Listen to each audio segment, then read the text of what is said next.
Et ceux qui ont la foi dans cette saison, dans cette dispensation de la grâce, ces personnes sont les fils. Et si vous êtes à Christ, vous êtes alors la postérité d'Abraham. Voilà un peu notre connexion avec l'Ancien Testament. Si vous êtes à Christ, vous êtes à ce que Dieu a prévu de donner à Abraham. Il a dit toutes les nations seront bénies en toi. Ta postérité sera bénie. Alléluia. Nous avons donc cette dichotomie, cette psychose qui règne dans nos cœurs. Alléluia. Écoute-moi, quand tu écoutes certaines choses, ne écoute pas de façon littérale. Va dans le background, ta perspective de vue s'étend, change, se transforme et ta foi chrétienne devient plus forte.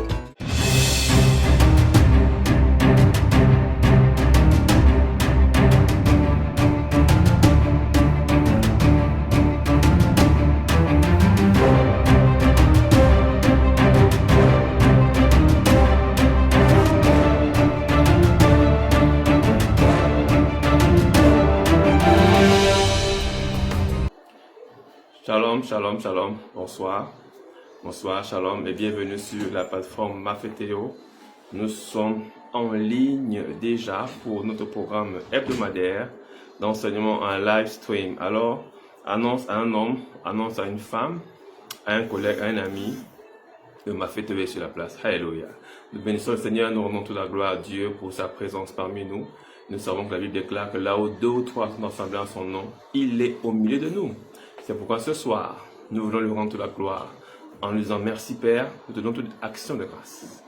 Nous te disons merci parce que tu nous donnes encore l'opportunité de communier avec toi et avec tes fils.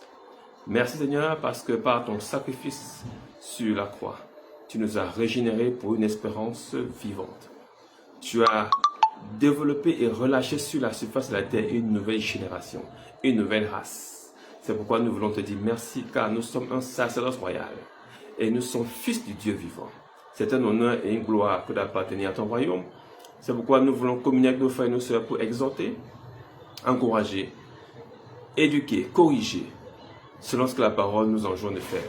Nous voulons te recommander tous les cœurs, toutes les familles et toutes les personnes ici présentes au nom de Jésus. Nous voulons te recommander les maisons. Nous te recommandons, Seigneur, pour les activités, la santé de toute personne. Nous prions qu'après ce programme, la vie d'un homme et d'une femme ne soit plus jamais la même. Nous le déclarons au nom de Jésus de Nazareth. Amen. Amen, amen, amen. Alors, sois la bienvenue à cet enseignement de puissance, à cet enseignement de grâce. Sois béni, sois béni. Nous sommes ensemble sur Mafeteo pour 1 heure d'enseignement. Alléluia. 1 heure et pas plus. Nous voulons certainement te bénir. Nous voulons que tu puisses avoir ton stylo, ton calepin, et que tu puisses noter ce qui va être dit selon que l'Esprit nous donnera de parler. La Bible déclare que c'est poussé par l'Esprit de Dieu que les hommes parlent de sa part. Nous sommes les hommes qui continuent à parler de la part de Dieu. La Bible déclare qu'après avoir longtemps parlé par les pères et par les prophètes, Dieu a parlé à plusieurs reprises et de plusieurs manières. Aujourd'hui, il parle par son Fils. Alléluia. Et son Fils a donné un message, il a annoncé la bonne nouvelle. Alléluia. Cette bonne nouvelle a été confirmée par ceux qui ont entendu, les témoins, les apôtres, appuyée par les miracles, les signes et les prodiges de Dieu, confirmant le témoignage de ceux qu'il a envoyés. Nous voulons être de cela, Seigneur, et c'est pourquoi toute personne sur le son de ma voix recevra la confirmation de ce témoignage au nom de Jésus. Je proclame la confirmation du témoignage dans ta vie dès ce soir et à jamais au nom de Jésus. Ta vie elle-même sera un témoignage permanent au nom de Jésus. Ta vie ne sera jamais dérobée. La Bible déclare que tout ce que tu m'as donné, mon Père, je ne les ai pas perdus. Je dis tout ce que Dieu t'a donné, tu ne perdras pas. Tes dons et tes talents, tes enfants, ton mari, ton mariage, tes projets, ta vie, ta famille ne se perdront jamais au nom de Jésus. Parce que Dieu te l'a donné et Dieu n'est pas un homme pour se repentir. Alléluia. C'est pourquoi je déclare sur ta vie ce soir la grâce, la faveur et la plénitude du Saint-Esprit au nom de Jésus. Que tu sois rempli du Saint-Esprit afin qu'il te conduise dans toute la vérité. Nous sommes ce soir dans notre deuxième partie de Mafeteo et comme vous avez de notre programme Temps pour moi sur la série L'Évangile, une puissance pour le salut. Et comme vous l'avez remarqué, nous avons décalé d'1 heure notre programme afin de permettre au plus grand nombre d'être disponibles. Et c'est 1 heure qui nous permet de pouvoir travailler pleinement et à fond. Désormais, nous sommes alignés avec le programme de mardi, de 21 heures aussi, et nous rendons grâce à Dieu pour cela. Alors, nous sommes dans la deuxième partie de notre message sur l'Évangile, une puissance pour le salut. Alléluia. Et aujourd'hui, nous voulons rendre grâce à Dieu parce que nous sommes nés de l'évangile. Nous sommes nés de la parole. La parole est notre ADN. Nous ne souffrons pas pour faire la parole, pour exécuter la parole, pour marcher sur la parole. Nous sommes de la parole de Dieu. La parole est en nous et nous sommes en Christ. Alléluia. Nous bénissons le Seigneur pour cela. Nous sommes une nouvelle créature. Nous ne sommes plus celles qui avaient été dérobées, calomniées, rejetées, injuriées. Nous sommes de ceux qui sont régénérés. C'est pourquoi nous ne versons pas dans la complainte. Nous sommes de ceux qui avons une espérance vivante en Christ Jésus. Alléluia. Et je déclare cela dans ta vie, au nom de Jésus. Tu fais partie de la communauté des saints. Tu as été sanctifié par l'œuvre accomplie de la croix. Alléluia. Récemment, il y a plusieurs personnes qui sont dans les cimetières pour honorer les morts. Alléluia. J'ai le regret d'annoncer que les morts sont bel et bien morts. Alléluia. Et la Bible déclare qu'après la mort, il vient le jugement. Alléluia. Il n'a plus droit au soleil ni à ce qui se fait, tout ce qui se fait sur la terre. Alléluia. Nous n'avons pas à élever des morts qui sont soit des saints. C'est nous qui sommes des saints. Pourquoi? À cause de la parole de Dieu. Alléluia. Donc, merci Seigneur pour la grâce. Et je viens briser maintenant ce soir, dans le nom de Jésus, tout parent de ta famille, ayant incanté dans un cimetière de façon volontaire ou involontairement avec ton nom, avec le nom de la lignée, avec le nom de ton père, avec le nom de ta mère, toute personne ayant utilisé ton nom de famille pour célébrer et rendre culte à un mort. Je déclare que ce culte est annulé par l'œuvre accomplie de la croix au nom de Jésus.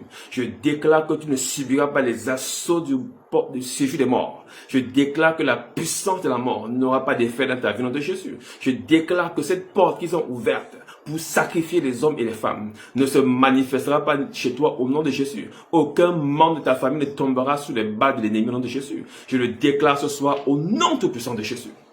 L'évangile est une puissance pour notre salut. Alléluia. Nous avons vu la dernière fois que le domaine de définition de l'évangile était le salut. L'évangile se manifeste et opère dans le domaine du salut. Dieu nous en a fait la promesse. Et il ne nous a pas fait la promesse, comme nous disons la dernière fois, d'avoir des bâtisses, des grandes bâtisses, d'avoir des immeubles, d'avoir des grosses voitures, d'avoir des grands mariages, d'avoir des gros diplômes, d'avoir des grandes promotions. Et il nous a fait une promesse. C'est le salut à venir. Alléluia. Et cette promesse, elle est certaine. Elle déclare que même si elle attend là, car elle s'accomplira certainement. Abba parlait ici du salut. Il ne parlait pas d'un chèque qu'on va te payer. Il ne parlait pas d'un virement bancaire. Il ne parlait pas d'un contrat qui est en train de traîner. Il ne parlait pas d'une attente charnelle ou physique ou matérielle. Il parlait du Shiloh du Messie qui est arrivé et qui reviendra. Alléluia. Et il disait, elle attarde, si cette promesse tarde, attends-la, car elle s'accomplira certainement. Pourquoi? Parce que Dieu n'est pas un homme pour mentir, ni un fils d'homme pour se repentir. Alléluia. Et c'est pourquoi nous qui avons cette promesse, nous attendons fidèlement, alléluia, le retour de notre Seigneur. Amen, amen, amen. Alors, tu es là, continue à partager pendant que nous sommes en train d'avancer dans notre programme. Nous sommes encore dans l'introduction. Alors, tu es ici sur Mathéo. Mathéo, pour toi qui est nouvellement arrivé, est une église. Mathéo International Ministries a pour objectif et pour vision principale de réintroduire Jésus dans cette génération. Alléluia. Et comment? En équipant le croyant, afin qu'il sache qui il est en Jésus, ce qu'il a en Jésus et ce que Jésus peut faire à travers lui. C'est très important de comprendre, de refonder le B.A.B.A. de la foi chrétienne, afin que notre foi soit fondée non pas sur les commentaires du pasteur, mais sur la parole de Dieu, la puissance de Dieu. Alléluia. Est-ce que tu me suis très bien? Et nous voulons donc rebâtir la foi des enfants de Dieu qui doit être à 100% collée à la connaissance de Jésus-Christ.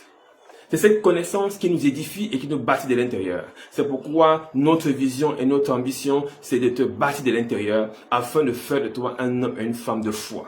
Alléluia. La Bible déclare que si vous avez une foi comme une graine de sénévé, vous direz à cette montagne, ôte-toi de la, jette-toi dans la mer, et la montagne obéira à l'instant au nom de Jésus. Je déclare sur le nom de Jésus que ta foi déplacera des montagnes, que par la puissance de la parole dans ton cœur, tu relâcheras la puissance de Dieu sur tout obstacle, sur toute inimitié, sur toute maladie, sur toute montagne qui veut s'ériger devant toi au nom de Jésus. Rien ne va te dépasser au nom de Jésus. Je le proclame sur ta vie au nom de Jésus. Alléluia. Alors, notre ambition est celle-là, c'est de réintroduire dans cette génération.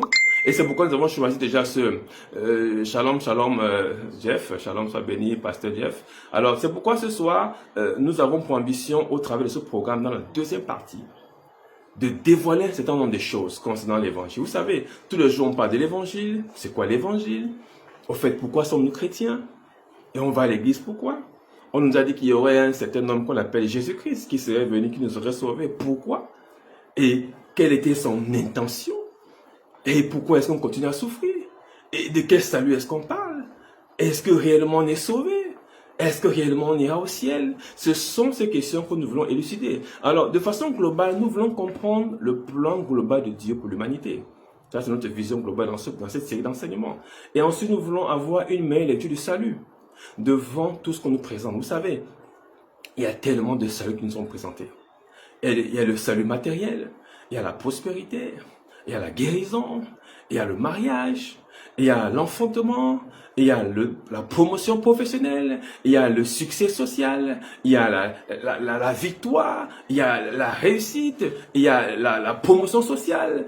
Tout ça, ce sont autant d'évangiles qui nous sont présentés. Mais quel est le vrai évangile dans tout ça? Alléluia. Est-ce que Christ est réellement venu pour une promotion sociale? Est-ce que Christ est réellement venu pour une victoire éclatante dans le domaine sportif, au domaine intellectuel, académique ou médical? Est-ce que Christ est réellement venu pour toutes ces choses? C'est ça que nous pouvons voir trier les vrais du blé, afin de recevoir la bonne parole, celle qui nous nourrit véritablement. Alléluia. Sinon, nous sommes des êtres frustrés. Écoutez, nous avons dans plusieurs églises des enfants de Dieu frustrés. Pourquoi? Parce que entre 2-4 dimanches, un fils a débarqué avec un Prado et a dit Dieu m'a béni. Et lui qui a pied depuis 15 ans ne comprend pas que Dieu puisse donner une voiture à son frère et lui n'en a pas. Entre 2-4 dimanches, une femme qui était déclarée stérile subitement enfante et une sœur dans la salle est frustrée de ce qu'elle n'enfante pas. Entre 2-4 dimanches, un frère vient célébrer son mariage chez l'église et un frère qui est célibataire se demande mais pourquoi celui-là s'est marié et moi pas?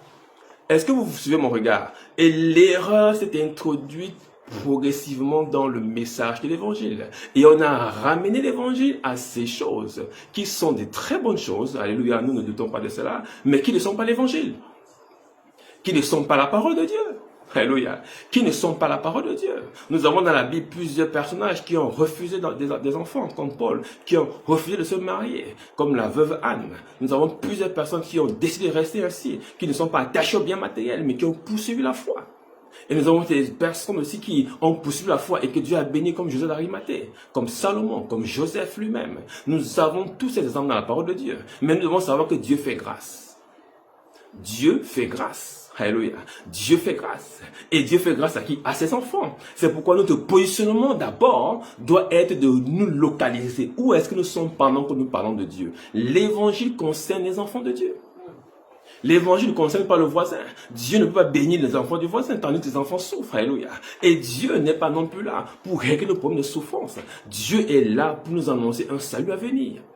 C'est très important à comprendre. Ce salut a été galvaudé, maltraité et abandonné ces temps-ci dans l'évangile. Et dans plusieurs lieux de culte, on n'en parle plus. Nous avons une espérance. C'est-à-dire que nous régnons avec Dieu sur la terre. Alléluia. Nous régnons avec Dieu sur la terre. Cette espérance est ce qui nous galvanise, nous propulse et nous booste de l'avant.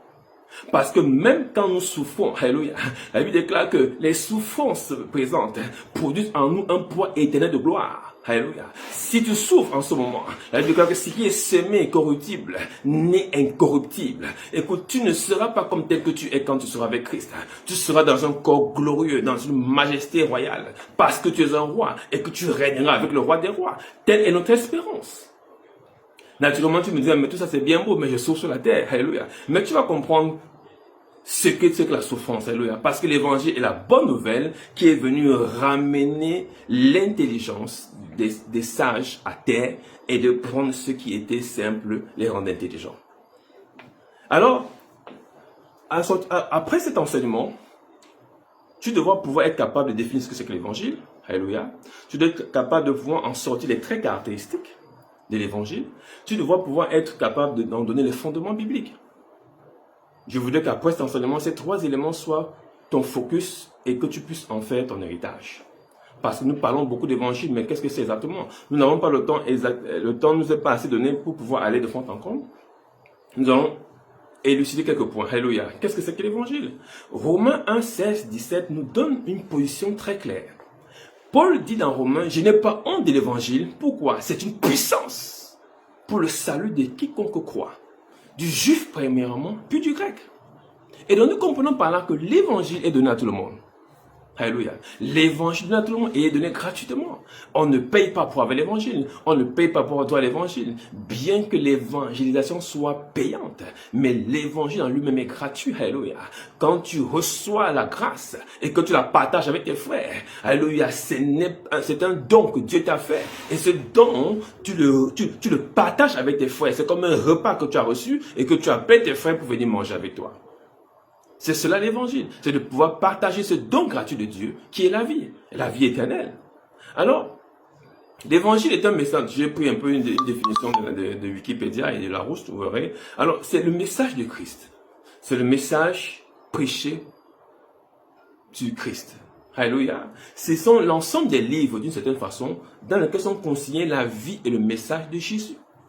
L'évangile parle essentiellement de Jésus. Vous voyez, même les païens le définissent ainsi. L'évangile parle essentiellement de Jésus.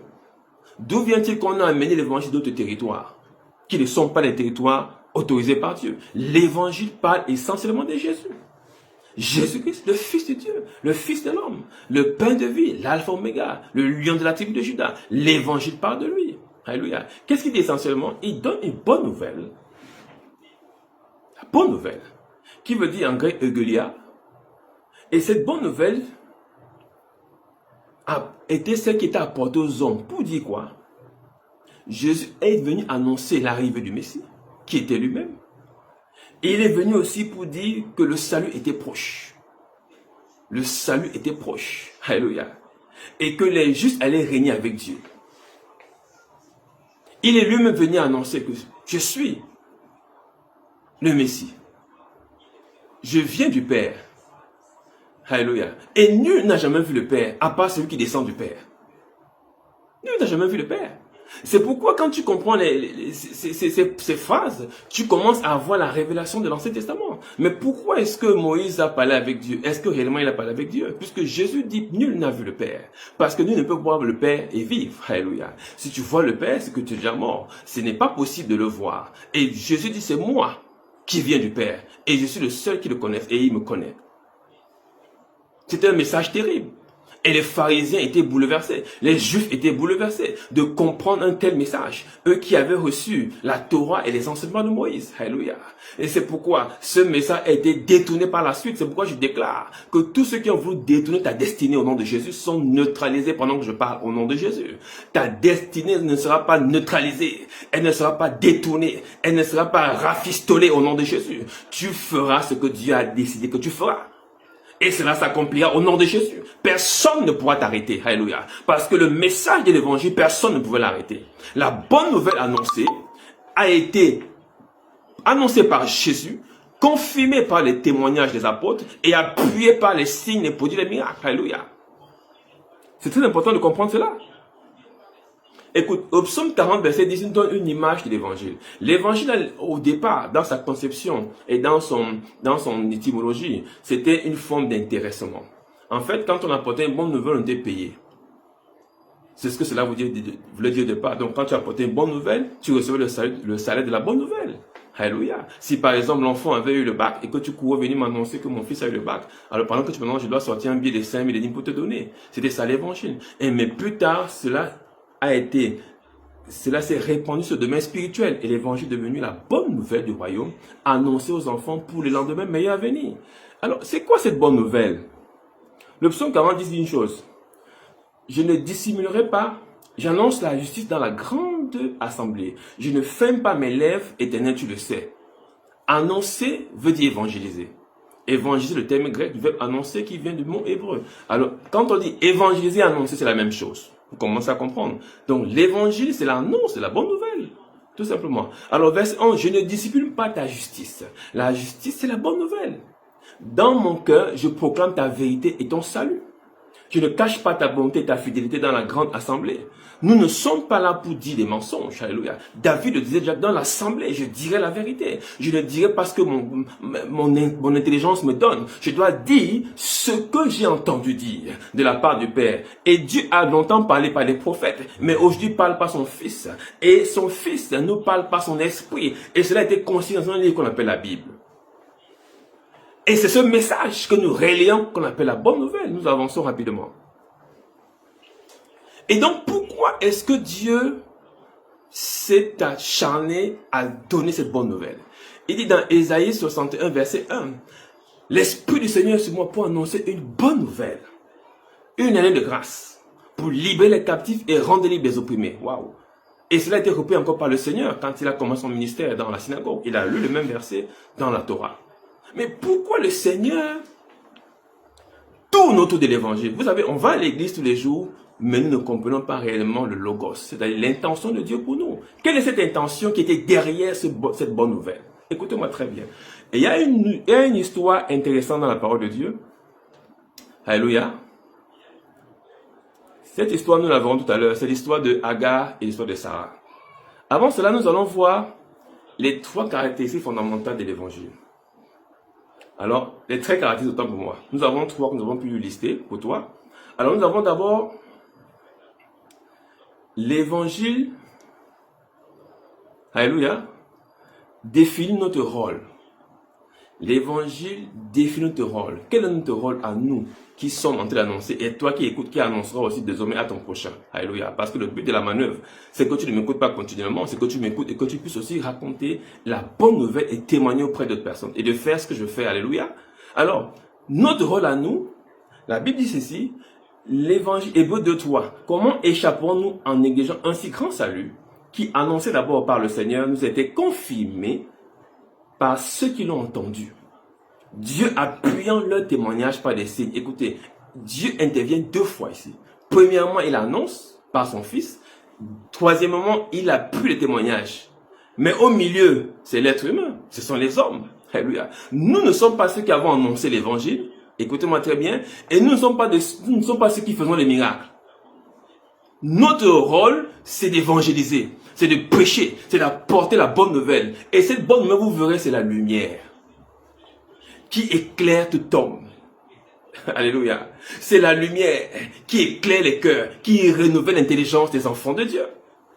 Alors, notre rôle, ce n'est pas de nous acharner à vouloir faire des miracles, à vouloir lever les paralytiques. Ceux-ci sont les miracles qui accompagnent la bonne nouvelle. Et c'est pourquoi je vous dis la dernière fois que le très caractéristique d'un ministère, ce n'est pas forcément les miracles, c'est l'enseignement de la doctrine. Un ministère où on ne vous parle pas de Jésus, vous perdez votre temps. Alléluia. Nous devons nous focaliser sur la personne de Jésus.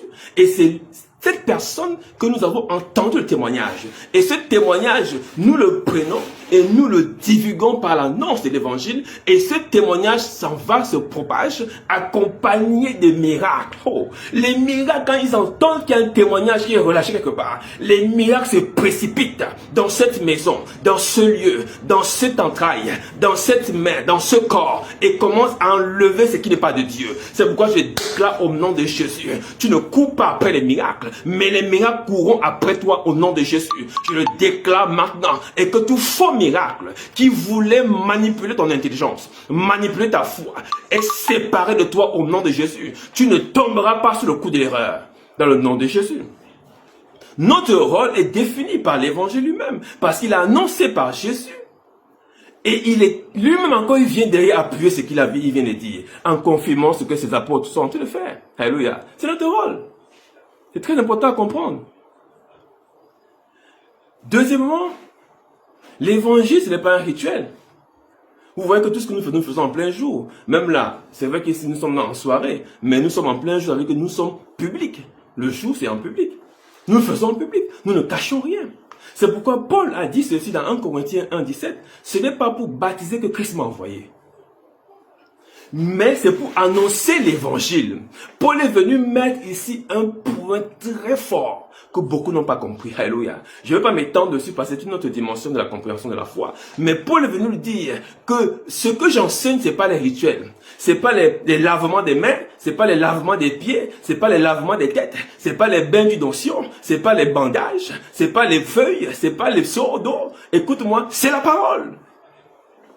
Il est venu mettre une séparation entre les rituels et la parole de Dieu. Je ne suis pas venu pour baptiser les gens. Je ne suis pas venu en d'autres termes pour faire des rituels. Mon discours, mon langage n'est pas un langage ritualiste. Je ne suis pas un ritualiste mortuaire. Je ne suis pas là pour faire des rassemblements bizarres. Je suis là pour prêcher la bonne nouvelle. Alléluia. Donc l'évangile circonscrit notre rayon d'action. Nous sommes dans l'annonce de la parole.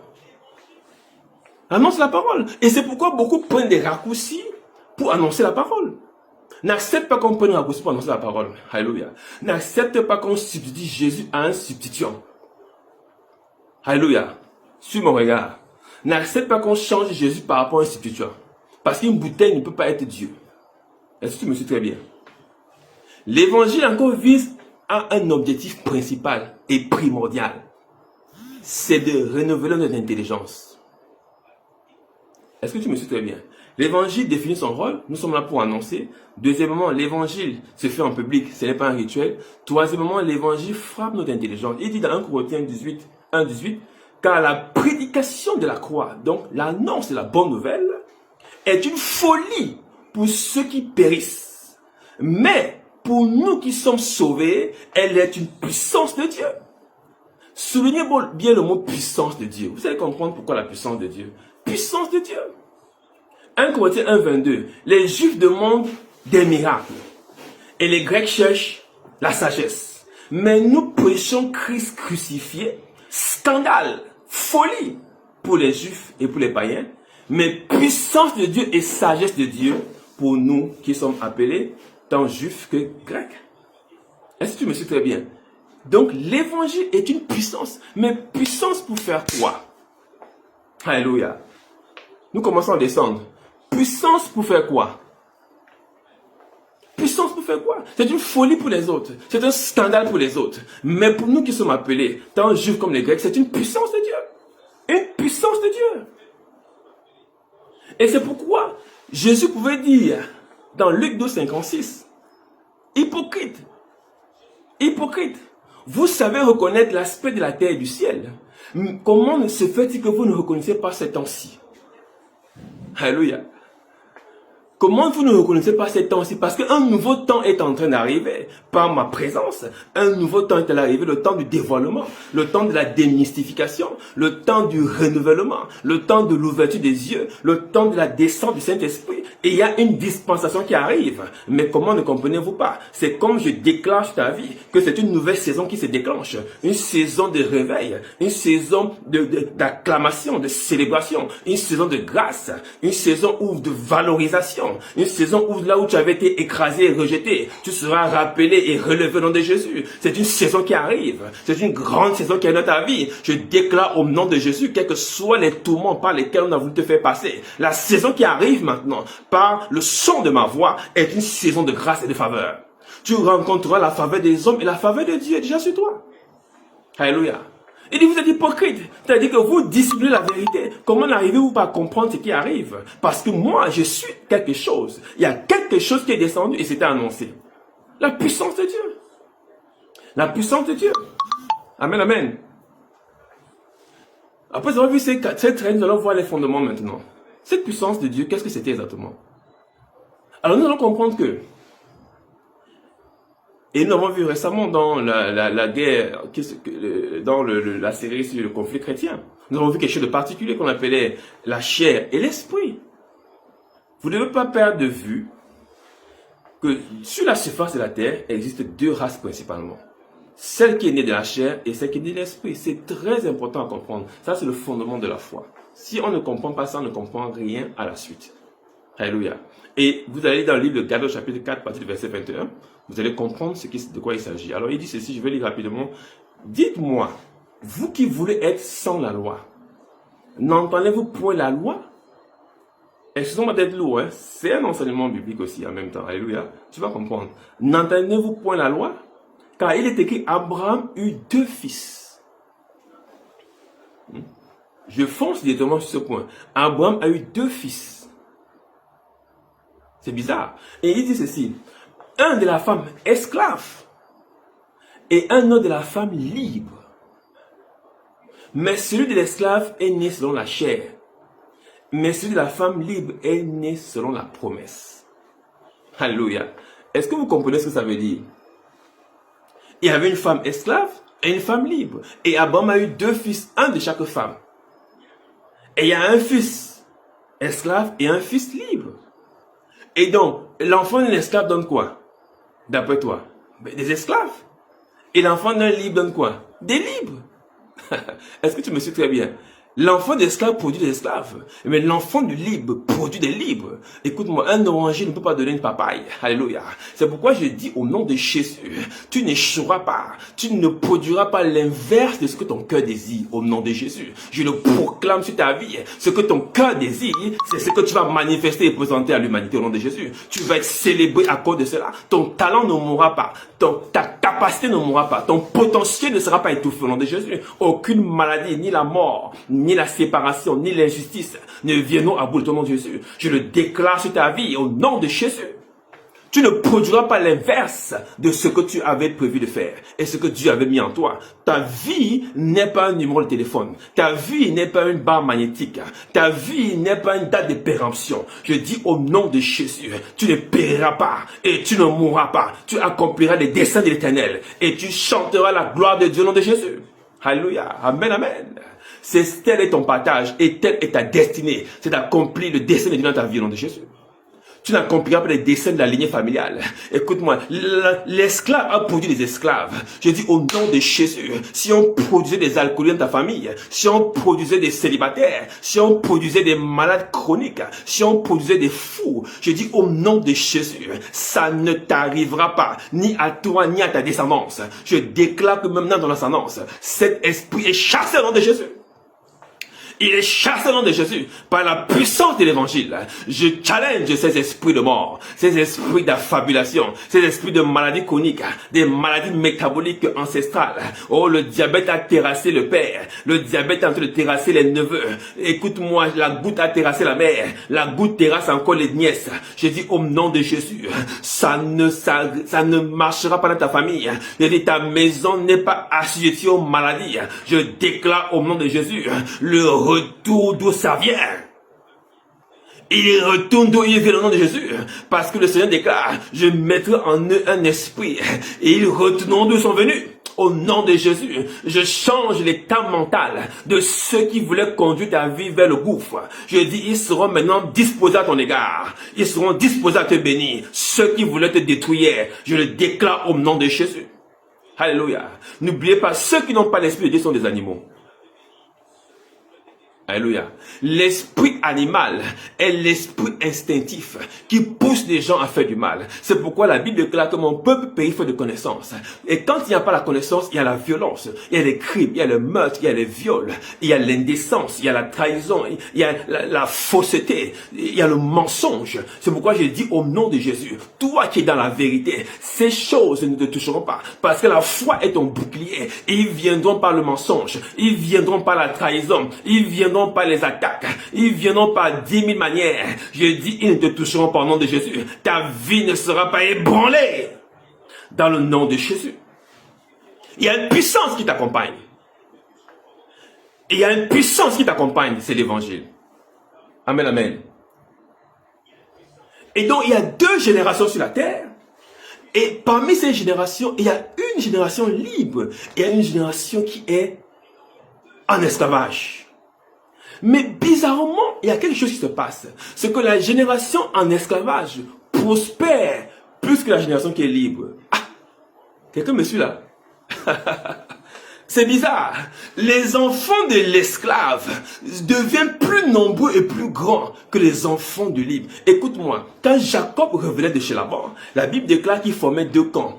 Il était riche et prospère. Mais il a vu son frère Ésaü devant et pensant qu'Ésaü venait régler son compte comme il avait promis, quand je te verrai, je vais finir avec toi parce que tu as pris ma bénédiction. Mais Dieu avait béni Ésaü comme il avait dit. Et Ésaü était plus grand que Jacob. Incroyable. Alléluia. C'est ce qui se passe aujourd'hui. Quand on promène les regards dehors, on voit des immeubles qui appartiennent à d'autres personnes. On dit, mais comment est-ce que nous on prie? Et ces gens construisent des maisons. On voit des gens s'étendre sur la surface de la terre avec des avions, des jets privés. On voit des Mercedes. On voit une richesse ostentatoire se répandre dans la vie de ces gens. Et on se pose la question, comment se fait-il que ces gens soient aussi prospères? Alléluia. Mais l'évangile va t'apporter des éléments de réponse. Alléluia. Des éléments de réponse. Écoute ce que dit le prophète dans Ésaïe 54 à partir du verset 1. C'est un verset que j'aime beaucoup et j'ai lu pendant plus de 10 ans ce verset avant de le comprendre. Il dit ceci. Réjouis-toi stérile. Toi qui n'enfantes plus. Il parle de qui en ce moment? Il parle des enfants de la Libre. Des enfants de Sarah. Qui ne sont pas nombreux. C'est comme si elle n'enfantait plus. Des fois, on a l'impression que nos prières ne portent pas. Parce que nous voyons toujours autour de nous, ce sont les méchants qui prospèrent. C'est les méchants qui grandissent. C'est les méchants qui sont assis à des postes élevés. C'est les méchants qui sont directeurs. C'est les méchants qui ont des grosses maisons. Et on a l'impression qu'on est perdu. On a l'impression qu'on prie pour rien. Et des fois, on peut rentrer dans des compromissions. Je dis au nom de Jésus, aucune tentation ne va t'emporter. Je le déclare sur ta vie. Tu ne regarderas pas les penchants de la convoitise. Ton cœur n'obéira pas à ces lois au nom de Jésus. Ce sont des lois de la chair. Et le résultat de la chair, c'est la mort. Ne regarde pas ces gens. Dans peu de temps, tu ne les verras pas. Et leur mémoire sera effacée de la surface de la terre. Écoute-moi. Jusqu'à aujourd'hui, on parle du pauvre Lazare qui mangeait des miettes à la table du riche. Écoute-moi, bizarrement, on ne donne pas le nom du riche, mais on donne le nom du pauvre. Pourquoi? Il était peut-être pauvre financièrement, mais spirituellement, il était très élevé. Pourquoi? Parce qu'il allait à l'église. Toi qui m'écoutes en ce moment, tu es en train de recevoir un trésor qui n'est pas comparable à de l'or, ni à de l'argent, ni à du diamant, ni à des quoi que ce soit sur la terre. Tu reçois la puissance de Dieu. Quand tu comprendras ce que c'est que la puissance de Dieu, tu ne négligeras plus l'évangile. Alléluia. Tu es en train de recevoir une puissance incroyable. Pourquoi? Parce que les fils de la délaissée, les fils de la stérile étaient moins nombreux. Ils n'arrivaient pas à se multiplier. Tandis que les enfants de l'esclave, écoute, regardez le peuple israélite et le peuple hébreu en Égypte. Écoute, ils se multipliaient certainement, mais les Égyptiens étaient plus nombreux. C'est pas d'aujourd'hui que les méchants prospèrent. Alléluia. Ne pensons pas que nous pouvons commencer le jour de notre naissance. Ça existe depuis longtemps. C'est pas d'aujourd'hui que les méchants prospèrent. C'est pas d'aujourd'hui que les méchants dominent. C'est pas d'aujourd'hui que les méchants nous contrôlent. C'est pas d'aujourd'hui que les méchants veulent nous envahir. Ce n'est pas d'aujourd'hui. Cela veut dire que ce n'est pas là où se trouve le problème.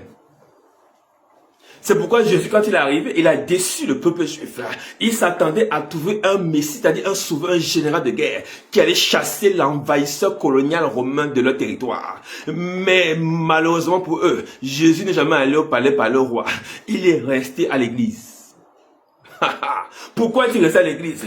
Pour relâcher une puissance que la terre n'avait jamais connue. Une nouvelle dimension qui opère dans une forme tellement puissante que l'ennemi lui-même n'avait pas pensé à ce plan. Jésus est venu annoncer une bonne nouvelle. Écoute-moi, quand on disait bonne nouvelle dans les temps bibliques, ce n'était pas les petites choses. C'était par exemple quand un roi gagnait une guerre. C'était par exemple quand une princesse est mariée. C'était par exemple quand un roi venait d'acquérir de nouveaux territoires. La bonne nouvelle avait trait à la grandeur. Écoute, Christ est venu amener une grandeur que la terre n'a jamais vue. Il est venu amener un nouvel esprit. Alléluia. Un nouvel esprit. Oh! Écoute, Ésaïe 54, verset 1. Réjouis-toi stérile, toi qui n'enfantes pas. Réjouis-toi ma soeur.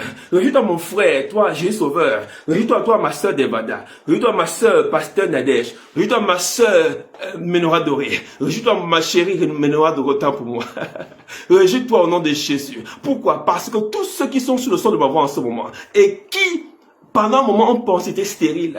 Dans peu de temps, au nom de Jésus. Oh, je peux déjà danser. Écoute-moi, je sens la danse dans mon esprit. Je sens la joie dans mon esprit. Je ne sais pas pourquoi. Je sens la danse dans mon esprit. Je n'ai pas pensé que je pouvais parler comme ça. Je dis, je sens la danse dans mon esprit. Je sens la célébration dans l'atmosphère. Je sens l'atmosphère de célébration descendre sur ta vie. Je dis, dans peu de temps, toi qui étais stérile, c'est-à-dire toi qui étais malade, toi qui étais célibataire, toi qui étais abandonné, toi qui étais limité dans ta vie, toi qui ne savais pas quoi faire de ta vie, toi qui n'avais pas des idées à faire, toi qui ne savais pas compter l'argent, toi qui ne savais pas garder ni faire des économies, toi qui ne savais pas prospérer, toi qui es bloqué au même endroit depuis des années, toi qui veux voyager, réjouis-toi. Ce ne sont pas seulement les marabouts qui vont voyager. Écoute-moi très bien. Ce ne sont pas les fils des marabouts seulement qui vont aller à Dubaï. Écoute-moi très bien. Ce n'est pas l'objectif de ce message, mais c'est un miracle qui accompagne ceux qui ont cru. C'est pourquoi je déclare, par l'Esprit de Dieu qui est en toi, tu recevras cette grâce au nom de Jésus.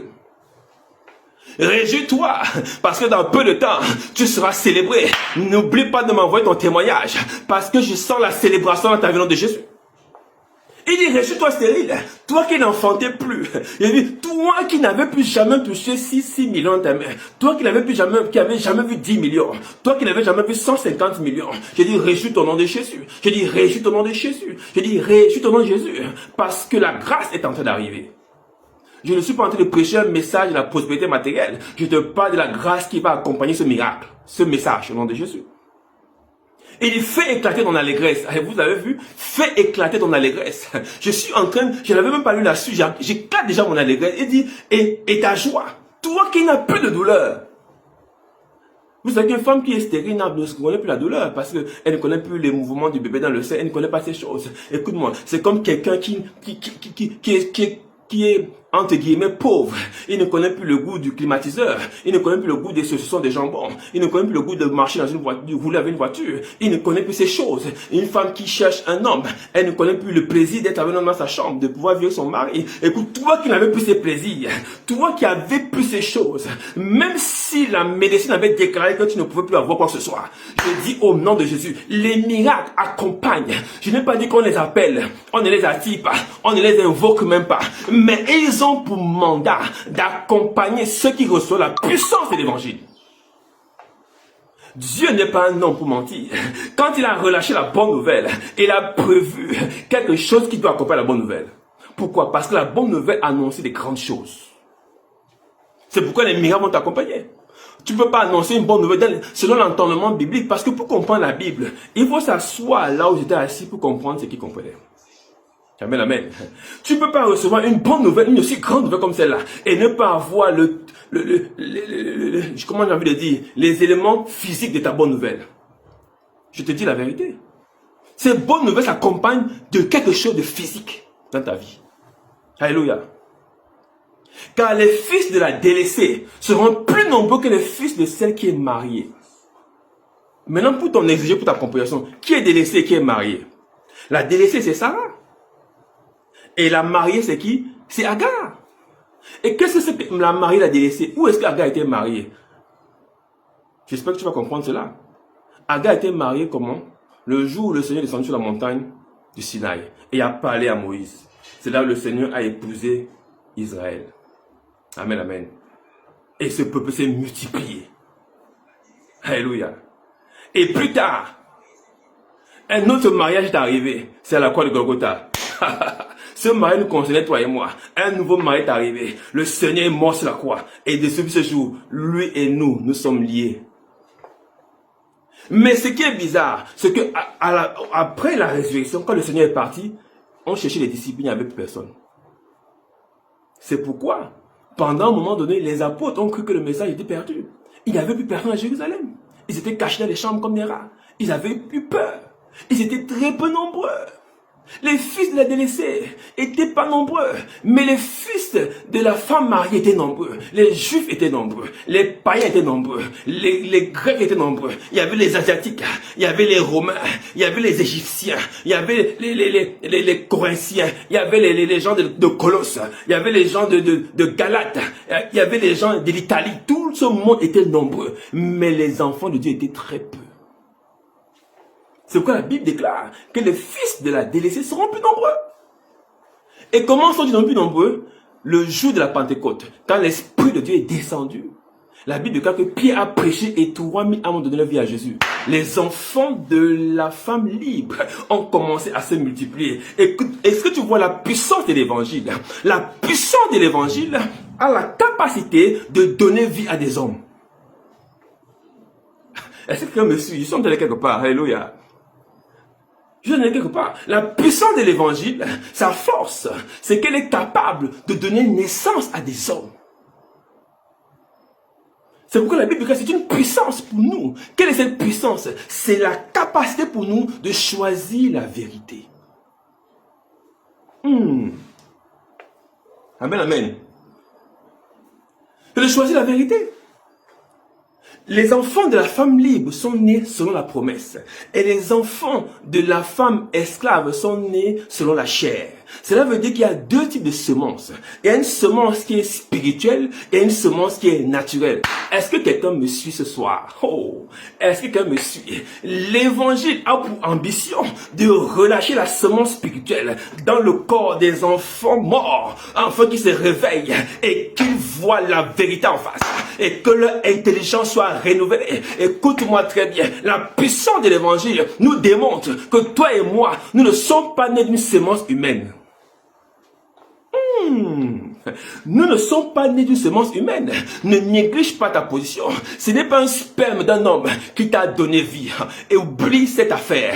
C'est la puissance de l'évangile, la semence de la promesse qui a touché ton cœur, a renouvelé ton intelligence et t'a ouvert les yeux à la gloire de Dieu. Et désormais, tu as pu choisir le bon endroit. La Bible déclare que cette femme de Marthe a choisi la bonne part qui ne lui sera jamais ôtée. Écoute-moi, tu ne peux pas choisir la bonne part si Christ n'est pas avec toi. Mais quand Christ rentre en toi, la puissance de l'évangile fait en sorte que tes yeux s'ouvrent. Pourquoi cet évangile a une puissance? Pourquoi? Parce que le prince de la puissance de l'air contrôle le monde. Waouh! Quelqu'un me suit?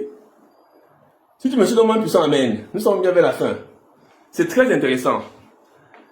Parce que le prince de la puissance de l'air, n'oublie pas qui il est. C'est le diable, notre ennemi, l'adversaire. Il contrôle le monde. Pourquoi est-ce que la Bible appelle le prince de la puissance de l'air? Parce que la puissance de l'air avait référence au mental, au mind, à l'intelligence. Et dans cet homme, le diable avait la capacité d'assujettir la mentalité des hommes. C'est pourquoi sa première tactique et sa dernière tactique qui sera toujours, c'était de venir dire à Ève, es-tu sûr que Dieu a dit cela? Cela veut dire qu'il a attaqué l'intelligence d'Ève et sa piqûre était tellement forte que Ève a baissé la garde. Mais maintenant, il y a une autre nouvelle qui est arrivée. Écoute-moi très bien. Cette nouvelle, elle n'est pas destructible par la puissance de l'air. Quand elle rentre en toi, elle te donne une nouvelle capacité. C'est ça qu'on appelle la puissance. De pouvoir résister au diable, de pouvoir résister aux attaques de l'ennemi, de résister à la force du diable. C'est ça l'évangile. C'est la capacité qui t'est donnée de résister à la puissance de l'air. Cette capacité, Ève aurait bien voulu l'avoir, mais elle n'a pas reçu. Écoute-moi, Gédéon aurait bien voulu l'avoir, mais il n'a pas reçu. Écoute-moi encore très bien. Abraham aurait voulu l'avoir, mais il n'a pas reçu. Écoute-moi très bien. Noé aurait voulu l'avoir, mais il n'a pas reçu. Est-ce que tu me suis? David aurait voulu l'avoir, mais il n'a pas reçu. Écoute-moi, je vais te citer 7 exemples. Écoute-moi très bien à ce niveau. Alléluia. Écoute, regarde ce que c'est cette analogie. Adam aurait voulu la voir, il n'a pas reçu. Ça fait 1. Noé aurait voulu la voir, il n'a pas reçu. Ça fait 2. Abraham aurait voulu la voir, selon ce que dit les Écritures. Ils ont vu et salué de loin. Amen, amen. Il n'a pas reçu. Moïse aurait voulu la voir, il n'a pas reçu. Ça fait 4. David aurait voulu la voir, mais il n'a pas reçu. Ça fait combien? Ça fait 5. Jésus est arrivé. Ça fait 6. Le jour où l'homme a été formé, le 6e jour. Et le 7e jour, il est ressuscité. Le repos est arrivé. Christ est manifesté. Écoute-moi, après 5 tentatives, la 6e tentative, c'était l'homme. Le Fils de l'homme est arrivé. C'est pourquoi on l'appelle le Fils de l'homme. Parce qu'il s'est manifesté à la 6e alliance. La 6e alliance était l'arrivée du Messie lui-même. Et sa mort et sa résurrection étaient l'arrivée du Christ, le repos. La Bible déclare que le Seigneur, et après avoir travaillé, s'est reposé le 7e jour. Pourquoi? Parce que c'est à la 7e alliance que Christ devait se manifester. Et Christ était le modèle de l'homme à venir. Le modèle de la génération à venir. Écoute-moi, nous ne sommes pas des gens de la terre.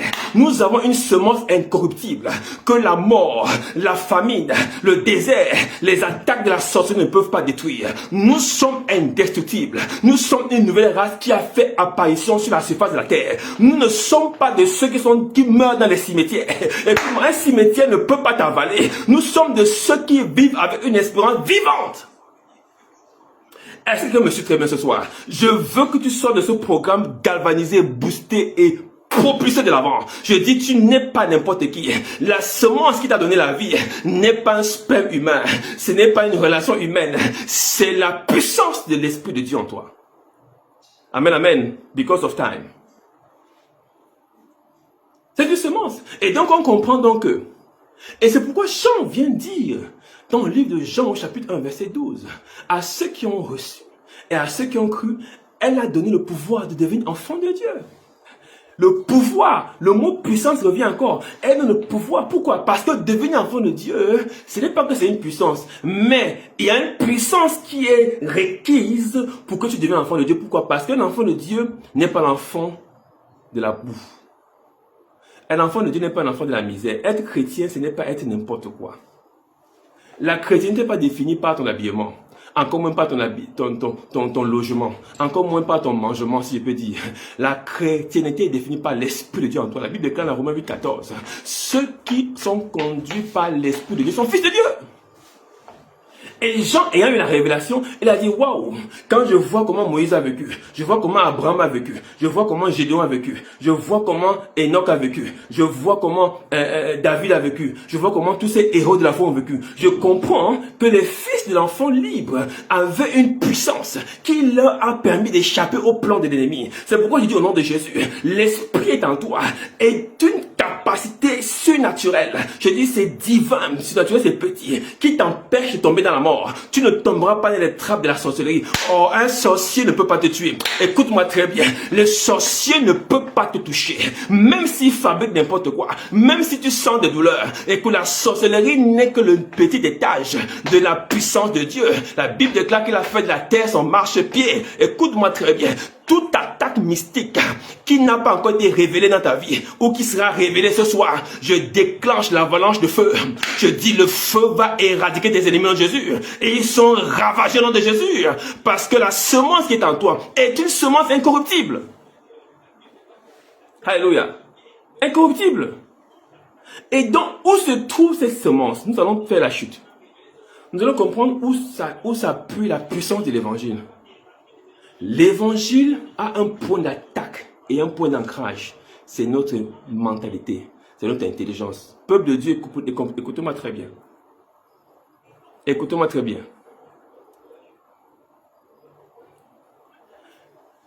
Notre intelligence, est-ce qu'il nous donne la capacité de pouvoir résister à l'ennemi? Ce n'est pas la force de notre jeûne et de notre prière. Aïe, aïe, aïe, aïe, aïe. Est-ce que les enfants vont comprendre cela? Je n'ai pas dit qu'il ne faut pas jeûner, il ne faut pas prier. Écoute-moi très bien. J'ai dit ne mets pas la foi dans ton jeûne et ta prière. Parce que le jeûne et la prière, je t'enseignerai cela un autre jour, n'a pas la mission qu'on lui a donnée. Le jeûne et la prière ne peut pas bousculer le trône de Dieu. Si même quand Lucifer s'est révolté, Dieu n'a pas bougé son petit orteil. Ce n'est pas à cause de toi que Dieu va bouger. Ton jeûne et ta prière ne peuvent pas émouvoir Dieu outre mesure. Écoute-moi, il y a une seule chose qui peut émouvoir Dieu, qui peut bouger les anges, c'est son esprit à l'intérieur de toi. C'est la capacité à manipuler l'esprit de Dieu en toi. C'est la compréhension de la crainte de Dieu qui est le commencement de la sagesse. Et donc, nous comprenons par là que les enfants de la promesse avaient une semence. Et les enfants de la chair avaient une autre semence. Alors cette semence se rencontre quelque part dans leur façon de se comporter. Tout simplement. Et on peut décerner par le comportement d'un homme s'il est né de nouveau ou s'il n'est pas né de nouveau. Écoute-moi, le comportement d'un homme né de nouveau est un comportement royal. Une femme née de nouveau est une femme royale. Mais le comportement d'un homme qui n'est pas né de nouveau, une femme qui n'est pas née de nouveau, est un comportement charnel. Pire encore animal. Parce qu'un esprit charnel, c'est l'esprit qui a goûté Jésus. Mais laisse-moi, le comportement animal est un comportement bestial. Et nous avons vu ça dans la prière ici mardi dernier, que les rois avaient pour identité des animaux. Il y a des animaux qui sont cachés derrière des autorités. Il y a des animaux cachés derrière des situations. Il y a des animaux cachés derrière des blocages. Mais l'esprit qui est au-dessus de nous est un esprit qui est au-dessus des animaux. C'est pourquoi je déclare ce soir la destruction de tout esprit animal derrière tes challenges au nom de Jésus. La destruction totale de tout règne animal au-delà des challenges au nom de Jésus. Amen, amen. Et donc, comprenez bien, l'évangile, la puissance de l'évangile agit au niveau de notre mindset, de notre intelligence et de notre mémoire et de notre mental. C'est là où ça se passe. C'est là où ça se passe. C'est pourquoi la Bible insiste toutefois. C'est une folie pour ceux qui se perdent, une sagesse pour ceux qui sont sauvés. C'est une folie, une sagesse. Une folie, une sagesse. C'est-à-dire, quand Paul veut définir l'évangile, il s'arrête seulement sur deux mots, folie et sagesse. Et où se trouve la folie? Où se trouve la sagesse? Si c'est dans la tête. Est-ce que tu me comprends? Et donc, on comprend que le terrain, j'ai envie de dire, le terrain de foot, pour être compréhensible par les humains, le terrain de foot de l'évangile, c'est ta compréhension. C'est pourquoi Paul dit, je prie que votre intelligence soit renouvelée et que vous recevez l'esprit de révélation dans la connaissance de Jésus. Tu vois, il prie pour que nous soyons illuminés par l'esprit de la révélation. Pourquoi? Parce que c'est là où se passent les choses. Écoute-moi, je vais te poser une question. Je te pose une question, tu me répondras ou en ligne. Est-ce que tu penses que, en balayant une maison, est-ce que tu penses que le ménage, écoute, est-ce que tu penses que le ménage peut rendre une maison propre? C'est une bonne question. Si tu peux répondre en ligne, tu réponds en ligne, je lirai peut-être pendant que ça passe. Est-ce que tu penses que, quand ton salon est sale, quand ta cour est sale, quand ta terrasse est sale, quand ton balcon est sale, je ne sais pas quelle pièce de ta maison est sale, est-ce que tu penses que le balai est ce qui nettoie ta maison? Penses-tu que l'acte de balayer peut rendre une maison propre? Oh, est-ce que quelqu'un me suit très bien là? Est-ce que tu penses que le fait de prendre un balai ou un morceau de savon et de laver un verre, c'est ça qui rend le verre propre? Je vois que tout le monde a peur de répondre. Écoute-moi très bien. Le balai ne peut pas rendre une maison propre. Est-ce que tu me suis? Le balai ne peut pas rendre une maison propre. Je parle à des hommes spirituels. Je ne parle pas des hommes charnels. Écoute ce que je veux te dire. Avec un balai, tu ne peux pas rendre une maison propre. Pourquoi? Parce que la propreté est un état d'esprit. La saleté en est un autre. Et donc, si une maison est continuellement sale, ce n'est pas parce que le balai n'est pas efficace, c'est parce que les gens sont sales de l'intérieur. Est-ce que quelqu'un me comprend? C'est donc ton état d'esprit qui détermine ton niveau de vie. Si dans ton mind, dans ton intelligence, tu n'es pas regardant sur la propreté, alors ta maison sera sale. Et tu balayeras tous les jours. Et ce sera toujours sale. Et tu balayeras tous les jours. Tu es en train de vivre comme un esclave. C'est l'esclave qui répète les mêmes gestes tous les jours. Mais un enfant intelligent met en... Pourquoi les Blancs, les Européens ont créé des machines pour aller vite? Écoute-moi, une tâche qui se répète, on l'automatise et on avance. Écoute-moi, l'automatisation, c'est l'intelligence. Je dis au nom de Jésus, tu sors de l'automatisation. Tu n'es pas un automate. Si tu faisais la même chose depuis 15 ans, je dis ce soir au nom de Jésus, je brise la chaîne du cycle de répétition. Tu vas au prochain niveau avec vitesse et accélération au nom de Jésus. Tu ne tourneras pas en rond comme une poulie. Tu iras de l'avant comme une fusée. Je dis le feu de ton moteur incendiera tes ennemis au nom de Jésus. Alléluia. La grâce et la célébration t'arrivent ce soir au nom de Jésus. Et donc, un balai ne peut pas rendre une maison propre, mais une mentalité balayée par la parole peut rendre une maison propre. Et donc, le véritable balai ne serait pas le balai, ce serait la parole.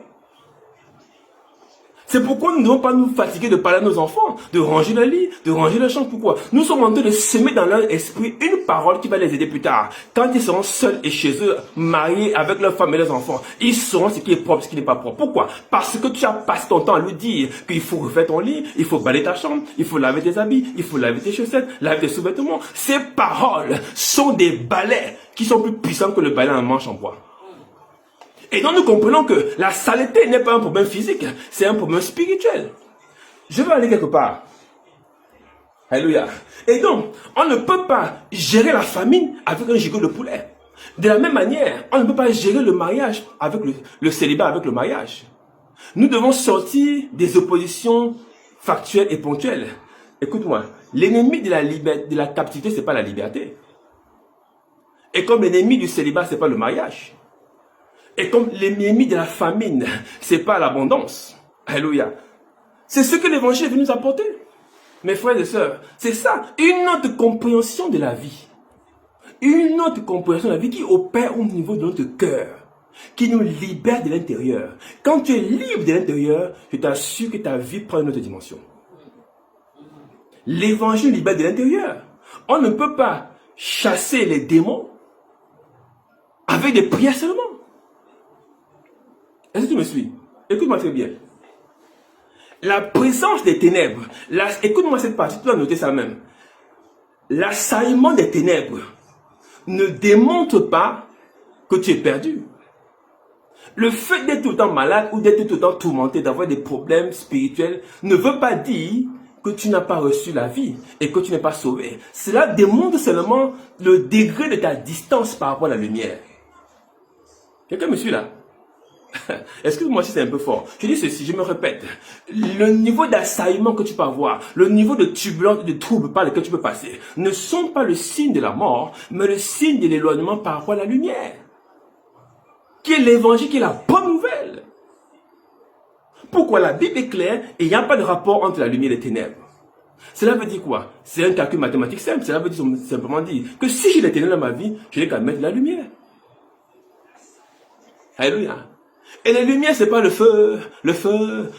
Non, la lumière, c'est la parole. C'est la bonne nouvelle qui est prêchée. Et quand elle est prêchée, enseignée avec occurrence, avec consistance, avec précision, alors la lumière envahit ton être. Tu commences à sentir des choses se passer en toi. Ton teint commence à changer. Ton regard change. Ta vision de la vie change. Ta façon de parler change. Ta façon de marcher change. Tu lèves la tête. Tu es quelqu'un de courageux, de véhément, de fort. Tu as de l'audace. Tu as du zèle. Tu n'as plus peur. La peur te quitte. Le stress te quitte, la maladie te quitte, les petites choses commencent à te libérer. Pourquoi? Parce que tu es dans la lumière. Écoute-moi, là où il y a la lumière, les ténèbres reculent. Il n'y a pas match. Je dis au nom de Jésus, sous le son de ma voix, toi qui se trouve en ce moment, je dis toute ténèbre dans ta vie est en train de faire demi-tour en ce moment pendant que je parle. Ils sont en train de lâcher ton corps, de lâcher tes pieds, de lâcher ta tête, de lâcher ton mariage, de lâcher les enfants, de lâcher ton travail, de lâcher ta promotion au nom de Jésus. La puissance de l'évangile est une semence incorruptible. Quand l'ennemi voit dans le cœur d'un enfant de Dieu, il recule, il sait que celui-là a reçu la lumière, mais des fois dans l'ignorance, ils vont envoyer les ténèbres pour t'assaillir, mais ça ne veut pas dire que tu es perdu, ça veut simplement dire que retourne dans la lumière. Mais l'erreur qui est introduite, c'est quoi? C'est que quand les ténèbres arrivent, on pousse encore les gens davantage dans la lumière. Oh, j'ai pas envie de trop parler. Ne me faites pas trop parler, oh. Amen, amen. Si tu me suis, tu comprends ce que je veux dire. C'est pas le moment de dire ce genre de choses, ça viendra. Écoute-moi très bien. L'erreur, simplement, c'est quoi? C'est que quand les ténèbres arrivent, on pousse encore les gens vers les ténèbres. C'est l'esprit d'erreur qui est introduit dans l'église. Nous ne sommes pas de ceux qui sont dans l'erreur. Parce que hier, nous parlions comme des enfants. Mais maintenant, nous avons grandi, nous parlons comme des grands. C'est pourquoi je déclare au nom de Jésus, tu ne feras pas marche arrière. On ne te conduira pas là où tu ne veux pas être conduit. L'esprit qui est en toi est un esprit de vérité et de lumière. Je dis au nom de Jésus, tu n'es pas en alliage avec la mort. Écoute-moi, on ne peut pas te lier à un cimetière. On ne peut pas te lier à une morgue. On ne peut pas te lier à un tombeau. On ne peut pas te lier à une maladie. On ne peut pas te lier à un diagnostic humain.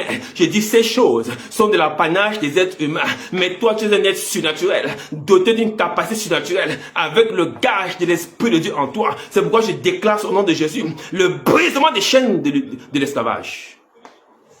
Ces chaînes sont brisées dans ta vie, au nom de Jésus, par la puissance de l'évangile. Pour chasser les démons et pour chasser les ténèbres, on ne met pas l'accent sur les ténèbres, on met l'accent sur la lumière. Amen, amen. On met l'accent sur la lumière. Est-ce que tu me suis très bien? On met l'accent sur quoi? Sur la lumière. On ne met pas l'accent sur le... C'est pourquoi aujourd'hui vous allez voir que nous, les enfants de Dieu, moi-même en premier, nous sommes champions de l'encyclopédie des démons. On connaît le démon de l'eau, le démon de la terre, le démon du ciel, le démon des voitures, le démon des avions, le démon des bateaux. On connaît tous ces démons qui n'existent nulle part dans la Bible. Jésus disait un seul mot, esprit impur. Libère cet homme. J'ai dit, sous ceux-ci sont des esprits impurs. Impur veut dire quoi? Ça ne vient pas de Dieu. Parce que Dieu est la source de la pureté. C'est pourquoi j'ai dit au nom de Jésus, quel que soit le nom qu'on peut lui donner sur la terre, c'est un esprit impur.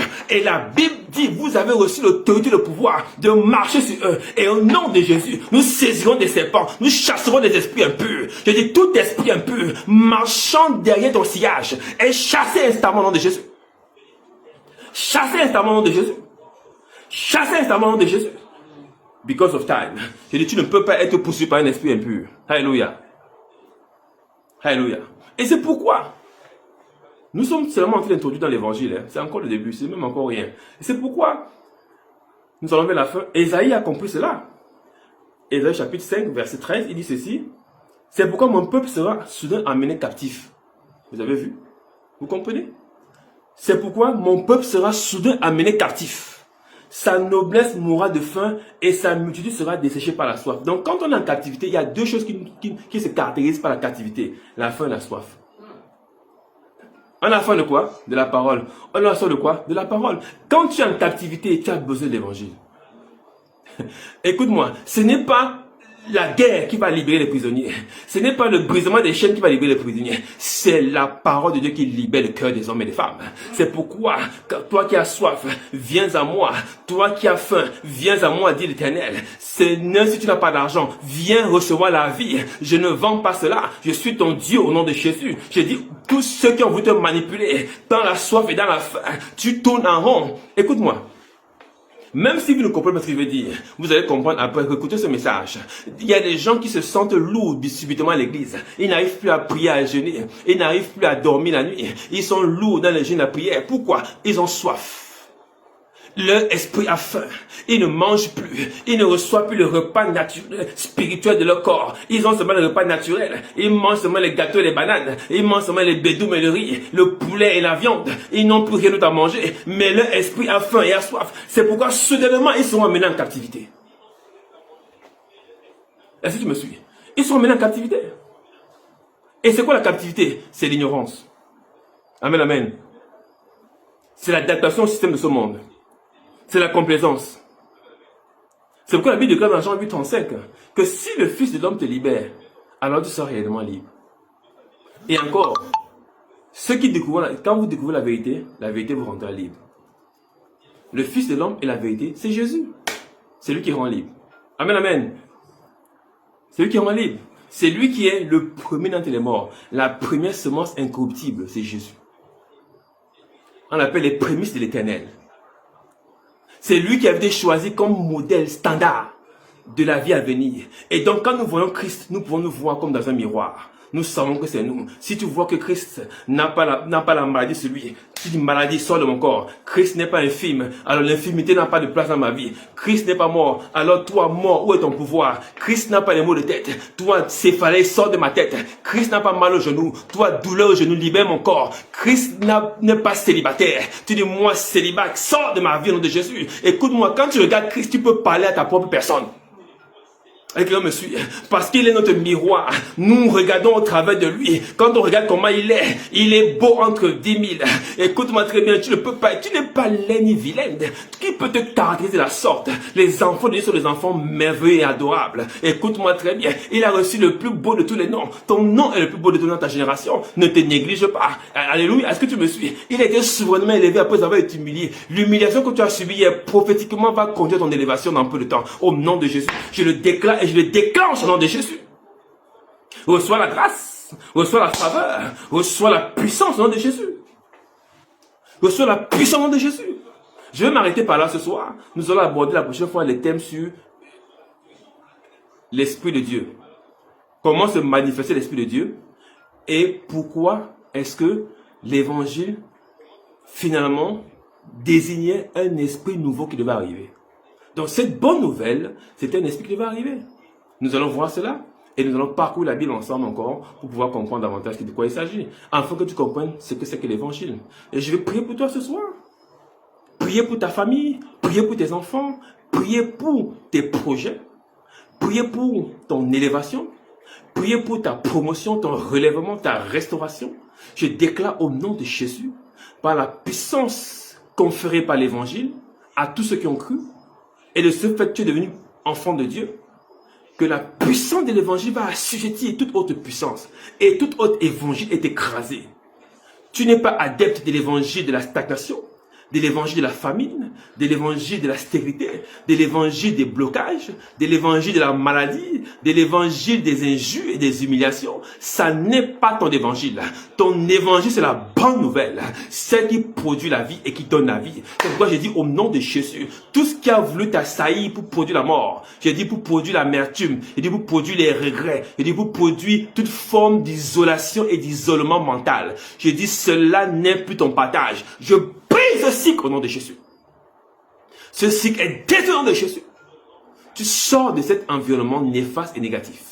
Au nom de Jésus, je dis maintenant, tous ceux qui utilisent ton nom comme rituel, la Bible déclare que je ne suis pas venu seulement pour baptiser, je suis venu pour propager l'évangile, pour annoncer la bonne nouvelle. Et moi aussi en tant que serviteur, et toi aussi en tant que serviteur, notre rôle, c'est de propager la bonne nouvelle. Et que nous devons mettre la lumière sur la terre. Nous sommes la lumière de ce monde. Nous sommes le sel de la terre. Notre rôle est d'illuminer les cœurs de nos frères et de nos sœurs. C'est pourquoi j'ai dit au nom de Jésus, tout ce qui était invisible à tes yeux physiques. Oh, Yandabo Chatamandre. Tout ce qui était invisible à tes yeux physiques. Je dis la promotion, le visa, le travail, l'élévation, les choses matérielles que Dieu t'a données, mais tu ne voyais pas ça à côté de toi. Je déclenche maintenant la manifestation de Jésus. Je dis ces choses vont se manifester à ta faveur. Au nom de Jésus. Tout homme qui détenait cela hier va te le rétrocéder au nom de Jésus. Reçois la grâce. Reçois la grâce. Reçois la grâce. Reçois la grâce au nom de Jésus. Alléluia. Et de toute chaîne qui veut te contenir, tu n'es pas contenable. Parce que nous avons compris ce soir que la semence qui est en nous est incorruptible. Cela veut dire quoi? Elle ne peut pas être corrompue. Cela veut dire quoi? Elle ne peut pas être manipulée. Elle ne peut pas être assujettie. Elle ne peut pas être dominée. Elle ne peut pas être séduite.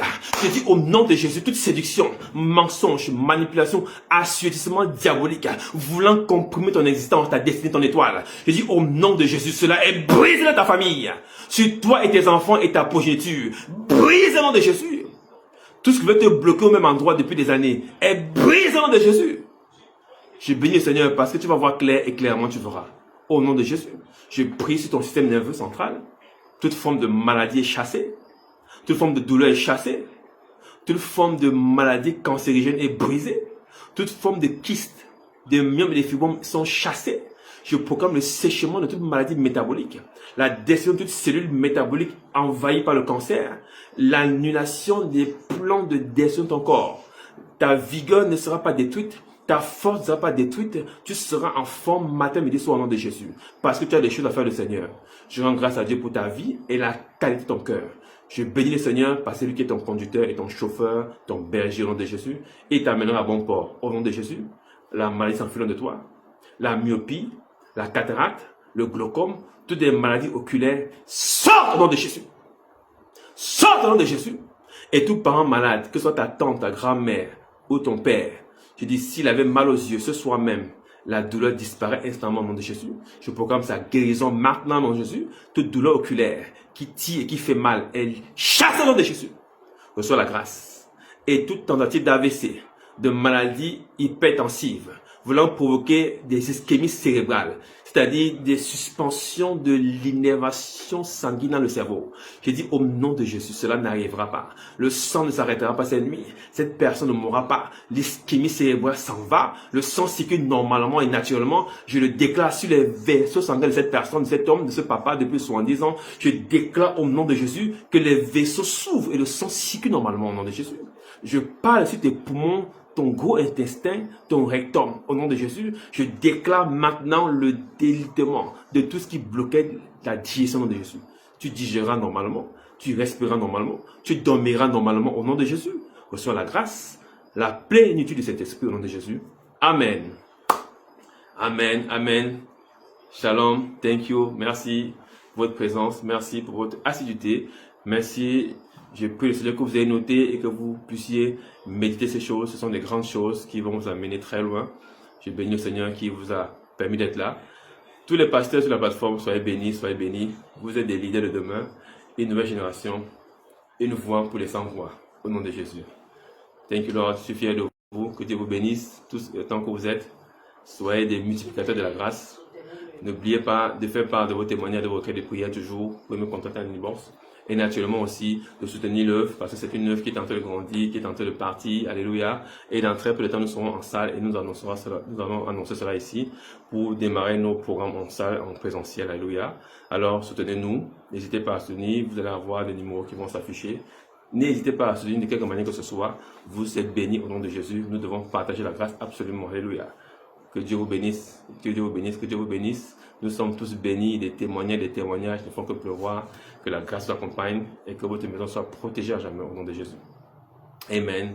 Thank you pour tous les pasteurs. Soyez bénis où que vous êtes au nom de Jésus. Alors, soutenez ma VTO, soutenez la maison de Dieu Et nous nous retrouvons donc ce mardi pour la suite de notre programme sur l'atmosphère qui change. Alléluia. Ta vie changera. Nous sommes en fin d'année et la fin d'année n'est pas la caractéristique du changement d'atmosphère. Ton atmosphère changera naturellement parce que Dieu l'a prévu. Alléluia. Non pas attendre la fin d'année pour dire les choses vont arriver. Non, ça changera naturellement parce que Dieu l'a prévu pour toi. Et tous ceux qui voudront s'opposer à cela seront écartés au nom de Jésus. La grâce t'accompagne, la bénédiction et le choix de Dieu sur ta vie. La faveur de Dieu sur toi et la faveur de Dieu t'accompagnera. Au nom de Jésus. Amen. Shalom. Merci. J'avais pris de votre temps. Donc, pour les 10 minutes. Soyez bénis et à très bientôt.